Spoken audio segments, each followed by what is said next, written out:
Muli po ninyo akong samahan sa pakikinig at pag-aaral ng mga salita ng Diyos na nagbibigay buhay at tumutulong sa atin upang makapagpatuloy sa buhay na nakalulugod sa Diyos. Atin namang pag-aralan sa maikling oras na ito ang tungkol sa pagsubok. Iba't ibang klaseng pagsubok na halos lahat naman ng taong nabubuhay sa mundong ito'y dumadaan o dumaranas ng ganun sa buhay. At dahil sa kakulangan natin ng pagkakilala sa Diyos, kung gaano siya kabuti, katapat, makatarungan, at kung gaano kalaki ang pagmamahal niya sa atin, ay pinaparatangan natin siya na sinusubok niya tayo para hanapan ng pagkakamali. Na para bang ang Diyos ay nag-aantay na tayo mahulog sa kasalanan o pagsubok para tayo kanyang parusahan. No? Maling-mali tayo sa ganong kaisipan natin. Bakit? Dahil sa kawalan natin ng pananampalataya sa Kanya at pagmamahal sa Kanya at pati na tunay na pagkilala sa Kanya. Kaya naiisip natin na tayo parang sinusubok ng Diyos, gayong hindi naman ganon. Dahil ang totoo, si Satanas o ang Diablo ang nag-aabang na mahulog tayo sa pagkakasala mula na rin sa pagsubok. Pakinggan nyo ang sabi sa unang Pedro chapter 5 verse 8. Humanda kayo at magbantay. Ang Diablo ng kaaway ninyo ay parang leyong umaatungal at aali-aligid na umahanap ng masisila. No, sabi doon ni Apostol Pedro, no, yung Diablo na kaaway ninyo, aali-aligid na nag-aabang na naghahanap ng masisila o masisira o mawawasak niya. At kahit ang Panginoong Hesus, tinukso niya at laging inaabangan. Pakinggan niyo sabi sa Lucas chapter 4 verse 13. Pagkatapos siyang tuksuhin ng Diablo sa lahat ng paraan, ito'y umalis at naghintay ng ibang pagkakataon. No, ibig sabihin, si Satanas, siya yung talagang tumutukso. At hindi lang yun, no, parang hindi kanya talaga tatantanan sapagkat nag-aabang lagi siya ng pagkakataon. No? Kaya kahit ang Panginoon na hindi rin naman niya pinaligtas, na kahit ang ating Panginoong Jesucristo pinahintulutan na siya'y tuksuhin din. At kung mababasa nyo yung aklat ni Job sa unang chapter nun, no, mababasa natin doon na kung paano rin pinahintulutan ng Diyos na subukin si Job. No, basahin nyo po yun at malalaman nyo roon. Kaya nga, mga kapatid, kaibigan, hindi dapat natin isipin na ang pagsubok ay panunukso buhat sa Diyos, kundi ipinahintulot lamang din ng Diyos upang makita ang katapatan natin sa Kanya at sa pamamagitan na rin ng pagsubok tayo Kanyang patatagin. At muli, huwag natin isipin na tinutukso tayo ng Diyos. Gaya ng sabi sa Santiago chapter 1 verse 13. Ganito po ang sinasabi. Huwag sabihin ni numan kapag siya'y dumaranas ng pagsubok na tinutukso siya ng Diyos, sapagkat ang Diyos ay hindi matutukso ng masama at hindi naman niya tinutukso ang sinuman. Malinaw naman po nun na sinabi, no? Ang Diyos hindi nanunukso at hindi rin naman siya matutukso ng masama. Sapagkat mga kapatid, iba kasi yung sinusubok, iba yung nanunukso. Pag tinuloy natin yung basa, ganito ang sabi sa verse 14. Natutukso ang tao kapag siya'y naakit at napatangay sa sariling pita. Kapag ang pita ay tumubo at nag-ugat, nagbubunga ito ng pagkakasala. Kapag lumala ang kasalanan, ito'y nagbubunga ng kamatayan. Kaya nga, yung pagsubok, ang purpose nun ay para patatagin ang isang tao. Pero yung nanunukso, ang purpose nun talaga ay yung mahulog ka sa pagkakasala. Pakinggan nyo pa ang sabi ni Apostol Santiago. Doon din sa verse na to, sa chapter na to, no? Sa chapter 1, iaatras ko lang ang basa sa verse 3. Ganito ang sabi. Sapagkat alam ninyo na lalong magiging matatag ang inyong pananampalataya matapos ninyong pagtagumpayan ang mga pagsubok na iyan. Sa verse 4, at dapat kayong magpakatatag hanggang wakas upang kayo'y maging ganap at walang pagkukulang. Malinaw naman ang sabi roon, no? Na lalo tayong tumatatag kapag nagtatagumpay tayo sa pagsubok. At ang isang katunayan niya, no, kapatid, no, kung maalala nyo yung kay Apostol Pedro, nung siya'y subukin ng Panginoon, no, sa buti pa basahin natin, ito'y mababasa natin sa Lucas chapter 22 verse 31 to 32. Ganito po ang sinasabi. Simon, Simon, makinig ka. Hiniling ni Satanas at ipinahintulot naman sa kanya na kayong lahat ay subukin. Subalit, idinalangin ko na huwag lubusang mawala ang iyong pananampalataya. At kapag nagbalik loob ka na, patatagin mo ang iyong mga kapatid. Alam naman natin, no, kung paano 3 beses itinatwa ni Apostol Pedro ang ating Panginoon nung ang Panginoon natin hulihin na, no, at mailagay na nga, mahatulan sa kaparusahan. Pero bago yun, no, pag tinuloy natin yung basa doon sa binasa natin kanina, nandoon yung parang promise pa ni Pedro, ni Apostol Pedro, na yung Panginoon, handa po akong mabilanggo at mamatay na kasama ninyo. Pero ang sagot sa kanya ng Panginoon, hindi ba? Tandaan mo, bago tumilaok ang manok sa araw na ito, ay makaitlo mo akong itatatwa. At nangyari nga yun. Kaya yun ang sinasabi ng Panginoon. No? At kapag nagbalik loob ka na, patatagin mo ang iyong mga kapatid. Dahil that time, hindi pa ganun katatag si Apostol Pedro. Pero nung maganap ang muling pagkabuhay ng Panginoon at lalo silang patatagin ng Diyos sa tulong ng Espiritu Santong ipinagkaloob na rin ng Diyos, ganito na ang sinasabi ni Apostol Pedro. Basahin natin ang sulat niya sa 1 Pedro chapter 1 verse 6. Ito'y dapat ninyong ikagalak bagaman maaaring magdanas muna kayo ng iba't ibang pagsubok sa loob ng maikling panahon. Tutuloy ko po sa verse 7. Ang ginto na nasisira ay pinararaan sa apoy upang malaman kung talagang dalisay. Gayon din naman ang inyong pananampalataya na higit kaysa ginto ay pinararaan sa pagsubok upang malaman kung talagang tapat. Sa gayoy kayo'y papupurihan, dadakilain at pararangalan sa araw na mahayag si Hesukristo.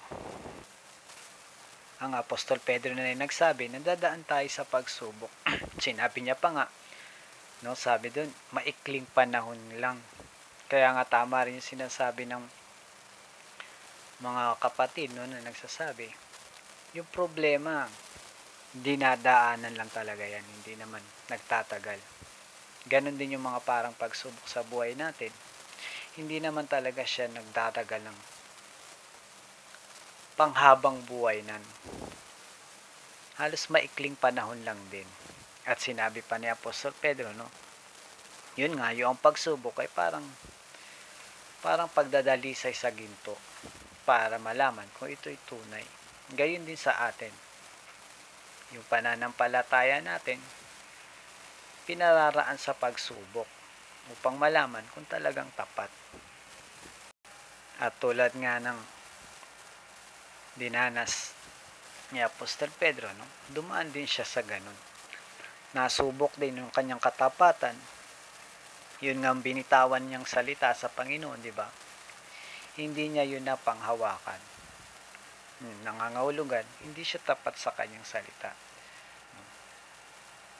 At nangyari nga yun, nung panahon na alam naman ng Panginoon na magagawa niya ang ganung bagay. Sapagkat, hindi pa sila lubusan talagang ganong katatag.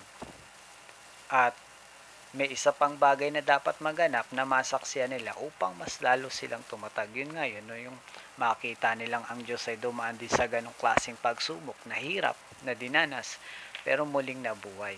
At pagkatapos nung pinagkalooban sila ng Espiritu Santo, kaya mas lalo silang naging matatag. Sa tulong yun ng Panginoon. Yan. At ganito pa nga ang sabi ni Apostol Pedro. Ito'y mababasa naman natin sa unang Pedro chapter 4 verse 12. Ganito po ang sinasabi. Mga minamahal, huwag ninyong pagtakhan at ituring na di pangkaraniwan ang mabibigat na pagsubok na inyong dinaranas. Verse 13, sa halip magalak kayo sa inyong pakikihati sa mga hirap ni Kristo at magiging lubos ang inyong kagalakan kapag nahayag ang kanyang kadakilaan. At dito sinasabi ni Apostol Pedro, huwag niyong pagtakhan o ituring na di pangkaraniwan ang mabigat na pagsubok na ating dinaranas. At sa halip pa raw, magalak tayo bilang pakikihati sa mga hirap ni Kristo. At katulad ni Apostol Pedro, pinaparaan tayo sa pagsubok upang malaman kung tapat ang ating pananampalataya. Kasi tulad niya,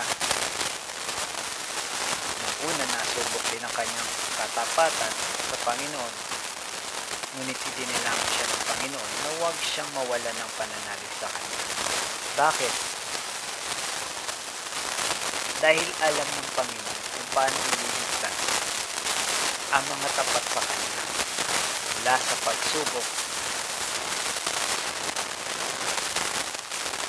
At si Apostol Pedro na rin ang nagsabi. Ito yung mababasa natin sa ikalawang Pedro chapter 2 verse 9. Ganito po ang sabi. Kaya alam ng Panginoon kung paano ililigtas mula sa mga pagsubok ang mga tapat sa Kanya at kung paano parurusahan ang masasama hanggang sa araw na sila'y tutuman. Ganun nga ang sabi ni Apostol Pedro sapagkat na-experience niya kung paano siya iniligtas ng Panginoon. Kasi kung balikan natin, tatandaan natin, sinabi ni Apostol Pedro, no, handa siyang mamatay para sa Panginoon. Nasubok yung sarili niyang salita. No? Hindi naman yun nanggaling sa Panginoong Diyos. Wala namang sinabi ang Panginoon kasi nagawin niya yun. Kundi kusa niya yun mula yun sa bibig niya. Pero nasubok siya na yung katapatan niya nga sa pagsasalita. No? Ano nangyari nung nahuli na yung Panginoon? Hindi naman nangyaring sinabi niya na handa siyang mamatay. No? Ang katunayan, iniwan nga nilang lahat ang Panginoon, di ba, na nag-iisa. Na sumunod man sila pero patago silang sumunod. Ang masakla pa dun, nangyari sa kanya sinabi ng Panginoon, 2-3 beses ni Pedro, itatatwa ang Panginoon. At katulad din naman ni Pedro, hindi naman tayo naiiba sa kanya. Marami rin sa buhay natin ang pagkakataon na may mga ganun tayong salita, pero hindi natin napangahawakan. Kaya kung minsan nga, hindi ba't madaya pa nga tayo, no? Sasabihin na lang natin sa Panginoon, hindi ako nangangako. No? Gusto kong gawin pero hindi ako nangangako. No? Para bang play safe lang. No? Kasi ayaw nating masira sa pangako. Pero ayaw na rin natin mangako dahil alam natin na baka hindi natin yun magagawa. Kaya nga kapag nagbitaw tayo sa Diyos ng mga salita, pag sinabi nating mahal natin ang Diyos, susubukin tayo dun sa salita na yon. Hindi dahil gustong malaman ng Diyos o inaantay ng Diyos na mahulog tayo sa pagkakasala. No, dahil yamang tayo ang nagsasabi nun, gusto lang ng Diyos na makita yung katapatan natin. Pag sinabi nating mahal natin ng Diyos, dapat nga nating isagawa yun. At ipapahintulot naman ng Diyos na masubok tayo para nga malaman kung tapat tayo. Kaya kung tayo man ay dumaranas ng pagsubok sa buhay, kahirapan sa buhay, o tayo man ay parang nasa mabigat na sitwasyon, isipin natin ito'y ipinahihintulot ng Panginoon. Hindi dahil para tuksuhin tayo, hindi rin dahil para mahulog tayo sa pagkakasala, hindi rin para pahirapan tayo, kundi ipinahihintulot niya yung upang makita yung ating katapatan. At dahil din sa tiwala ng Diyos sa atin na makakaya natin ito at mapapatunayan natin sa Kanya ang katapatan at pagmamahal natin sa Kanya. Kasi sa pamamagitan nun, no, doon din natin mapapatunayan yung ating pagmamahal sa Kanya. At gaya nga nung sinabi ni Apostol Pedro, no, ang Panginoon din ang tutulong sa atin sa oras o sa panahon ng ating pagsubok. Pakinggan nyo ang sinasabi sa 1 Corinto chapter 10 verse 13. Ganito ang sabi: wala pang pagsubok na dumating sa inyo na didinanas ng lahat ng tao. Tapat ang Diyos at hindi niya ipahihintulot na kayo'y subukin ng higit sa inyong makakaya. Sa halip, pagdating ng pagsubok, bibigyan niya kayo ng lakas upang mapagtagumpayan iyon. Malinaw naman ang sabi doon ni Apostol Pablo, no, sa mga taga-Korinto. Ang sabi niya doon, wala pang pagsubok na dumating sa inyo na didinanas ng lahat ng tao. Kaya't ang lahat ng tao ay dumadanas talaga sa pagsubok. No, dumadaan tayong lahat dyan. No, katulad nga natin mga binasa, kahit ang Panginoon, no, tinukso rin, dumaan din sa pagsubok. Si Apostol Pedro, no, at ang lahat. At bukod doon, ang sabi pa ron, no, hindi niya ipahihintulot na kayo subukin ng higit sa inyong makakaya. No, yun nga yung sinasabi ko kanina na ipinapahintulot yun ng Diyos. No, hindi para tayo tuksuin o abangan niya na mahuhulog tayo, kundi nagtitiwala ang Diyos na magagawa niyo yun, na magagawa natin yun, na makakaya natin yun malampasan upang mapatunayan natin sa Kanya yung ating katapatan, pagmamahal din naman, at pagkatapos nun, no, tatatag tayo gaya rin na ating mga binasa sa mga nauna, no? Pagkatapos ng pagsubok, tatatag tayo. At bukod dun, sabi pa niya, no, sa halip pagdating ng pagsubok, bibigyan niya kayo ng lakas upang mapagtagumpayan iyon. Kaya ang Diyos din ang tutulong sa atin sa oras na iyon, no? Sa oras ng mga pagsubok. Ang kailangan lang katulad ni Apostol Pedro, no? Maging masunuri lang tayo sa mga utos ng Panginoon at maging matyaga tayo. Katulad ng mga apostol, no? Naging matyaga sila sa pagsunod sa Panginoon sa kabila ng lahat ng mga dinanas nila. Ang Diyos naman ay subok na yung kanyang katapatan, yung kanyang pagmamahal, no? Talagang hindi natin mako-question ng Diyos yan sa bagay na yan. Alam natin na kapag sinabi ng Diyos, gagawin niya. Tapat ang Diyos sa kanyang mga salita. Kapag sinabi niya, sa oras na yon ng pagsubok, bibigyan niya kayo ng lakas upang mapagtagumpayan iyon. No? Mapangahawakan natin ang mga salita ng Diyos. No? Ang mahalaga lang sa atin na tayo manghawak sa kanyang mga turo. Manghawak tayo sa kanyang mga pangako na tayo'y